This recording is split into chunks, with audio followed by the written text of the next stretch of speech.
recording. Whee! Wow! It's been bouncing. Right. It's all down to you, I'm just here looking pretty. What? But No, you gotta help me, dude. I need your input on things. you said that about everything. Oh. Okay. Okay, this is another convention survival guide. Yeah, it's like idea. the third convention survival guide. Well, it's been a couple of years since we did the last one, so we thought let's go for it. I'm also going to show you the kind of things that I am actually putting in my bag for conventions. It's really distracting. That's so fun. Yeah. I'm going to be showing you what's actually in my convention survival bag and the kind of things I do bring with me that I find useful at conventions. Spare underwear give you in an case idea. you meet your idol and you shit yourself because you're so nervous. When has that happened? I'm not saying. Hello dear. Yes. Anyway, yeah, your convention survival bag, you can bring as much or as little of this as you want. I just tend to bring quite a lot because I like packing for all eventualities. She likes to be prepared. Right, okay, first off, something you can either put in your bag or carry with you is a jacket or hoodie of some format. For those of you that are doing cosplays that might be particularly revealing or, you know, quite over the top, it is quite nice to have a jacket with you. Or if it's very cold. Or if it's very cold. It's quite nice to have something you can just sort of wear as a jacket or a hoodie on the travel on the way up or when you're there and it's quite breezy, because you do forget that XL itself, the outdoor bit is very open, it's very susceptible to the right elements. next to the river as well, you get a nice breeze. When it gets cold and wet, it gets very cold and wet, so you're going to want to have something to kind of cover up with, especially also if you're going on the train, you're quite a nervous cosplayer, it's quite nice to be able to sort of cover your cosplay slightly on the train so you get fewer weird looks and stares, and it's a bit more modest and it's comfy and it's a nice kind of thing to... Okay? So we're going to start on what's in the main compartment of my bag. Now this bag itself is just a plain rucksack you can get. Doesn't look plain to me. Well, it's a nice kind of rucksack because it's big and it's got lots of compartments and the shoulder straps are actually padded, which is great because there's quite a lot of heavy stuff in there like a camera and things, so it's not going to pull your shoulders camera too in much. There is. Oh, you put the other camera in there, okay. So yeah, this is the kind of stuff that I normally bring with me to MC and I found it's been very useful. Obviously it's a matter of preference to what you bring, if this is the kind of stuff that I carry with me. Technically a rucksack is a better idea because it distributes the weight more rather than a messenger bag where it's just on one shoulder. I always use a messenger bag because you hate your shoulders.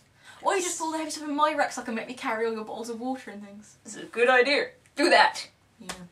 I mean, you can also get bags that will kind of match in with your character's costume. So, for example, if you're cosplaying a character that wears like a Japanese school uniform, you can get like a kind of school satchel to go with it, or you can get like a little shoulder bag or whatever. Or a lot of the time, if people are taking pictures of you, you can just take the bag off, put it to the corner, get the picture taken, then bag back on.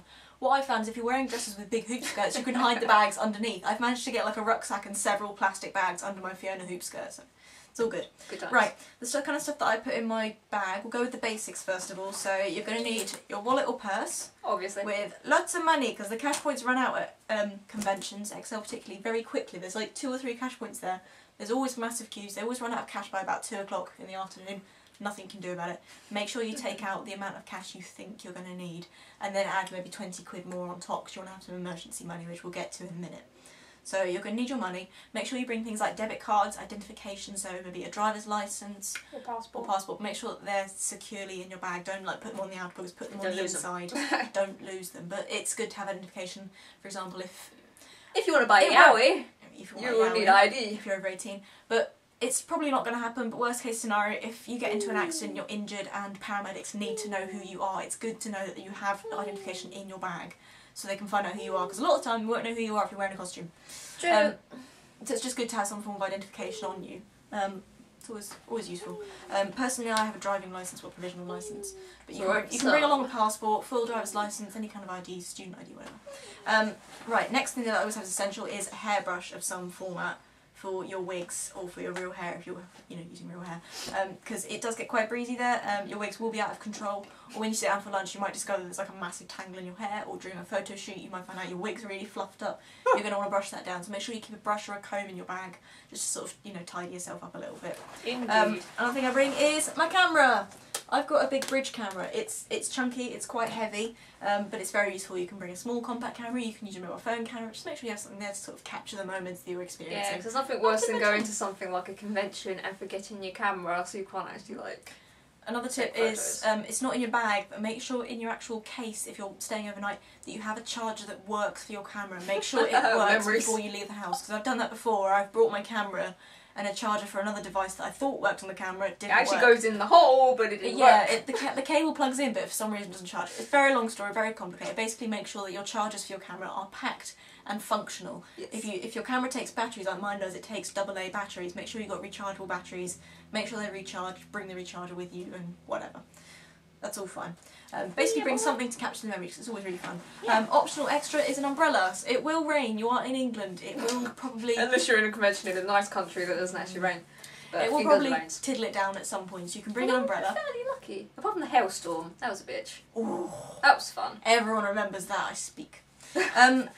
Yeah, bring an umbrella because it might tiddle it down, or it might be really, really hot and sunny and you're going to want to get some shade. True. Try and find one that is as small or if you're a vampire and you can't be out in the sunshine, then umbrella. Very true. Try and find one that is really small and really light. It shouldn't weigh much more than, say, a bottle of water, an average sized bottle of water.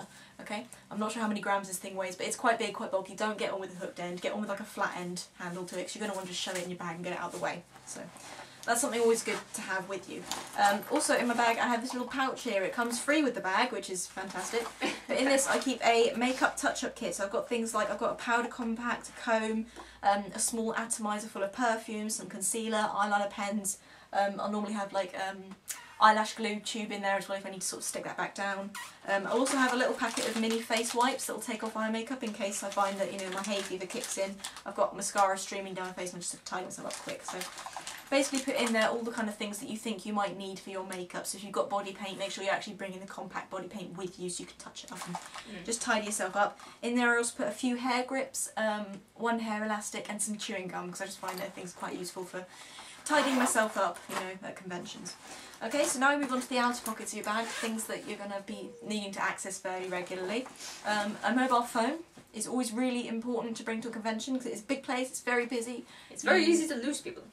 We lose people all the time. Yeah, but it's for, sometimes it's on purpose, but not all the time.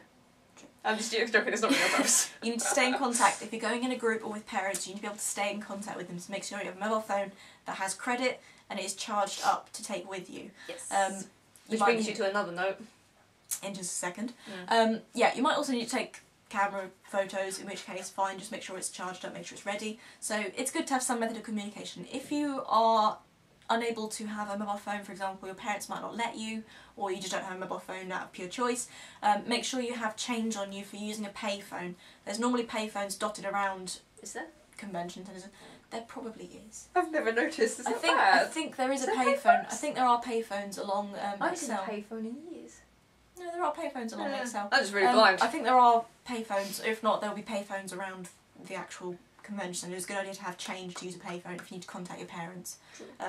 Also, if you don't have a phone as well and you need to contact parents, guardians, family members, part of your group, make sure you have their telephone number written down and stored somewhere safe in your bag, for example, in a purse. Keep a little piece of paper with their telephone number on it so that you can contact them. You don't need to memorise the number.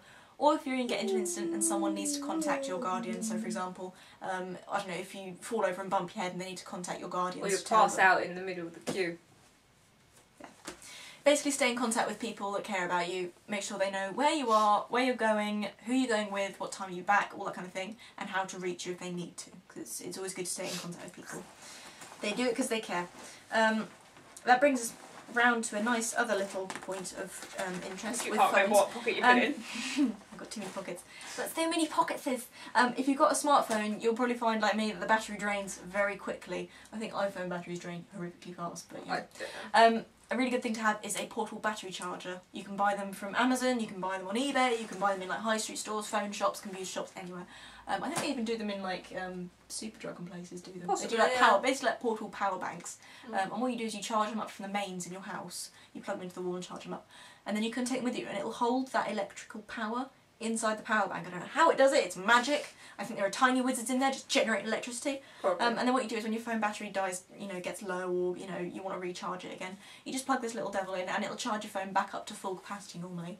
And it's just really good to have with you because it's quite small, it's horrifically light for what it is, and it's saved my neck on several occasions doing long train journeys and things. So just for charging your phone up, it can charge up mobile phones, iPods, tablets, all that kind of stuff. It's really useful to have. You can just put it in your bag and leave it charging. It's brilliant to have if you can't access a power socket, because a lot of the time, even though you do see power sockets in convention centres, the people that run the convention don't normally like it when people are plugging their phone in.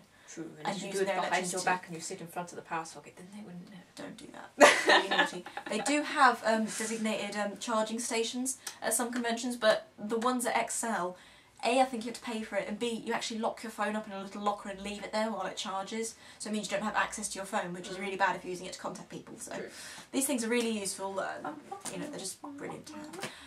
I always bring that with me on every journey. It's always in my bag at all times. Mine's always in my bag because it's so useful. You never know when you might need it. So yeah, power bank, always a great idea to have at conventions. Next thing I have in my bag in the outside pocket is a medical kit. Now mine is very adorable. It's in a little kind of Japanese style bag.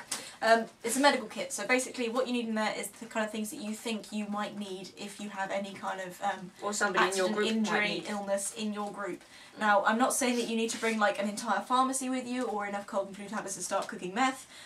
We're not Breaking Bad here, but I'm just saying bring the kind of things that you think you might need. So in here I've got things like painkillers, I've got plasters, travel sickness tablets, I've got indigestion tablets and things for general digestive issues, hay fever relief, all that kind of thing. I've also got, even though you may not necessarily need it, I've got things like hand sanitizer and lady products. Yes. Enough said. Bring those, because even if you don't need them, somebody in your group might, or another cosplay might come up to you and go, oh my god, I know this is really rude, but have you got any lady products? Because you might need them. And they're very expensive to buy from vending machines and you don't want to do that. Ooh, yeah. So make sure you've packed some lady products and things just for comfort's sake.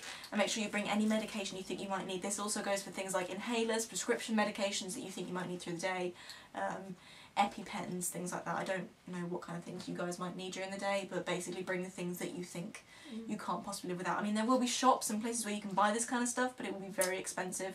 They jack up the prices at the concessions, and the local supermarkets might not even have what you need. So it's always good to bring from home the medicine that you need.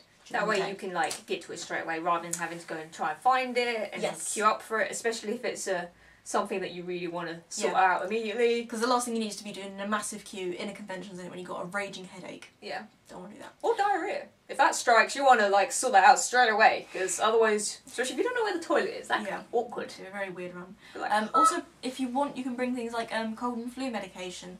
So things like, you know, throat sweets or actual medicated cold and flu tablets, because a lot of us will become victims of con flu. Basically, you get some very nasty cold-like symptoms after a convention, which is normally when you've been around a lot of other people, a lot of germs getting sprayed, a lot of kind which is why hand sanitizer is a good idea.